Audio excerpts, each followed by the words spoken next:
రాష్ట్రంలో జర్నలిస్టులకు ఇళ్ల స్థలాలు ఇవ్వాలని సమస్యలు పరిష్కరించాలని Andhra Pradesh journalist working federation, Andhra Pradesh broadcasting journalist association ఆధ్వర్యంలో నెల్లూరు డిఆర్ఓకు వినతి పత్రాలు సమర్పించారు. ఈ సందర్భంగా రాష్ట్రంలో జర్నలిస్టులపై జరుగుతున్న దాడులు ఖండించారు. ప్రభుత్వం జర్నలిస్టులపై చిత్తశుద్ధితో పనిచేయాలని వారు డిమాండ్ చేశారు.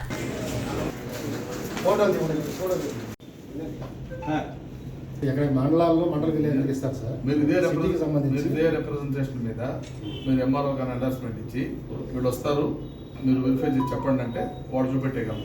మేము ఇది కూడా అయ్యే పని కాదు.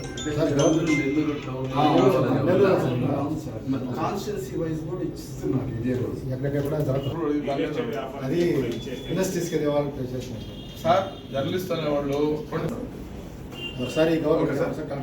ఈరోజు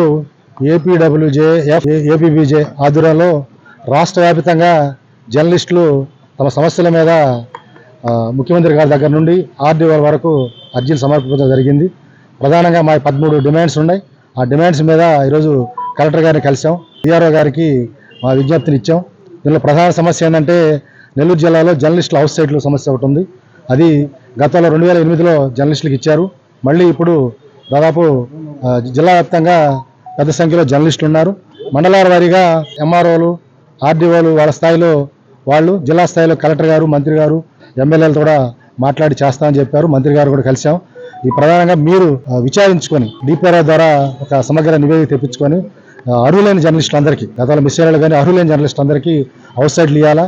ఎందుకంటే భూమి ధరలు పెరిగిపోతున్నాయి, భూమి తగ్గిపోతుంది. ఇలాంటి సమయం ఇవ్వలేకపోతే మళ్ళీ ఎప్పుడు ఇవ్వలేరు. అనేక మంది జర్నలిస్టులు ఇదే వృత్తిగా నమ్ముకొని పనిచేస్తూ ఉన్నారు. కాబట్టి ప్రభుత్వం అర్థం చేసుకుని, ముఖ్యమంత్రి గారు కూడా చాలాసార్లు చెప్పున్నారు, జర్నలిస్టులకు హౌస్ సైడ్ విషయం చెప్పున్నారు. చంద్రబాబు నాయుడు గారు కూడా దీని మీద సానుకూలంగా ఉన్నారు మేము అనుకుంటున్నాం. మంత్రి గారు, ప్రభుత్వం, అధికారులు అందరూ కూడా సానుకూలంగా ఉన్నారు. దీని మీద ఒక నిర్ణయం తీసుకొని త్వరగా, ఎంత త్వరగా అంటే జనరల్గా ఏం జరుగుతుందంటే ఇస్తామని చెప్తున్నారు. ఎన్నికల సమయానికి, ఎన్నికల 3 నెలలకి ఈ ప్రాసెస్ స్టార్ట్ చేస్తున్నారు. ప్రాసెస్ స్టార్ట్ చేసిన తర్వాత ఎలక్షన్ కోడ్ వస్తుంది, పక్కన పడిపోతుంది ఫైల్. అలా కాకుండా ఇంకా 3 ఏళ్ళు సమయం ఉంది కాబట్టి ఇప్పటి నుంచి ఈ ప్రాసెస్ స్టార్ట్ చేస్తే ఒక అటు ఇటు ఆలస్యమైన అర్హులైన జర్నలిస్టులందరికీ న్యాయం జరుగుతుంది.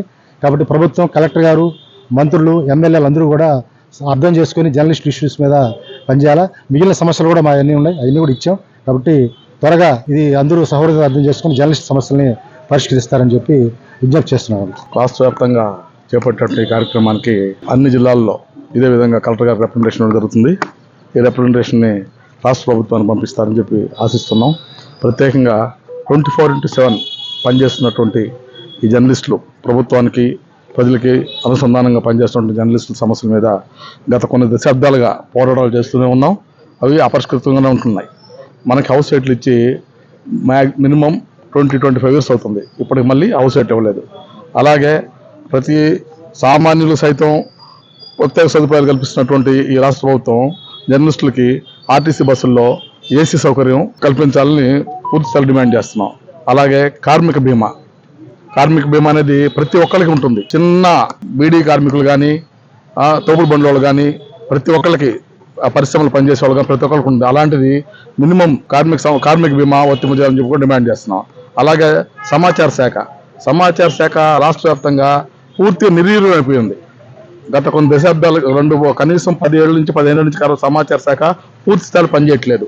గతంలో మనం ఫోన్ చేస్తే సమాచార శాఖ కమిషనర్ స్పందించేవాళ్ళు, ఇప్పుడు అలాంటిది లేదు.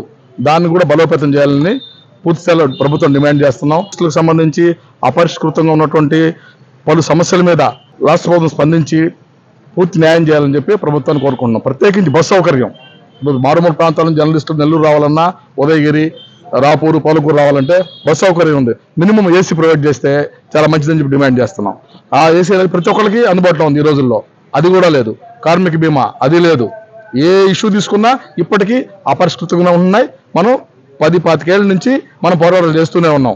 ఇక నుంచి ఈ విధాన సమస్య పరిష్కరించిన పక్షంలో మనం కూడా అందరం కూడా ధర్నాలకి, ఆమరణ నిరాహార దీక్షలకి పూనుకోవాల్సిన పరిస్థితులు ఏర్పడతాయని చెప్పి ప్రభుత్వాన్ని మనం తెలియజేస్తున్నాం. ప్రభుత్వానికి మధ్య అనుసంధానంగా పనిచేస్తూ 24/7 పనిచేస్తున్నటువంటి ప్రతి ఒక్క జర్నలిస్టుకి అక్రిడేషన్ ఇవ్వాలని చెప్పి మేము డిమాండ్ చేస్తున్నాం. ఈ విషయం మీద 2-3 రోజుల్లో కలెక్టర్ గారిని సంప్రదించి పూర్తి స్థాయిలో న్యాయం చేయమని చెప్పి అడుగుదాం. మనకు అనుసంధానం అంటారు, వాళ్ళు చేసేది ఏం లేదు. పూర్తి స్థాయి స్టాఫ్ కూడా లేదు అక్కడ. ఒక జర్నలిస్ట్ అయ్యండి వాళ్ళ చుట్టూగా అవసరం ఉంది. పనిచేయని జర్నలిస్టులు తిరగాలి, పనిచేస్తున్న విధంగా పనిచేస్తూ ఉంటే కలెక్టర్ గారు తెలీదా? Pin to pin collectorate compound ఏం జరిగింది కలెక్టర్ గారు తెలుస్తూనే ఉంటుంది. దాన్ని బేస్ చేసుకుని కలెక్టర్ గారు పిలవచ్చు, అందరిని పిలిచి మాట్లాడొచ్చు. అక్రిడిటేషన్ సొంతమా? దీని మీద మనం పూర్తి స్థాయిలో 2-3 రోజులు కలెక్టర్ గారిని కలిసి మళ్ళీ మాట్లాడతాం. ఆ ప్రతి ఒక్క జర్నలిస్ట్కి, డిజిటల్ మీడియాలో పనిచేసే ప్రతి జర్నలిస్ట్కి, ప్రతి కెమెరామెన్కి, ప్రతి రిపోర్టర్కి అక్రిడిటేషన్ ఇవ్వాలని చెప్పి వర్కింగ్ జర్నలిస్ట్ ఫెడరేషన్ తరఫున రాష్ట్ర స్థాయిలో డిమాండ్ కూడా పెడతాం. దీన్ని రాష్ట్ర కార్యదర్శిగా మాట్లాడుతాను. స్టేట్ వైడ్ దీన్ని మాత్రం ప్రత్యేక డిమాండ్ గా పెడతాం మనం. Pernati naturals, central avenue, first cross road, Magunta layout, Nellore.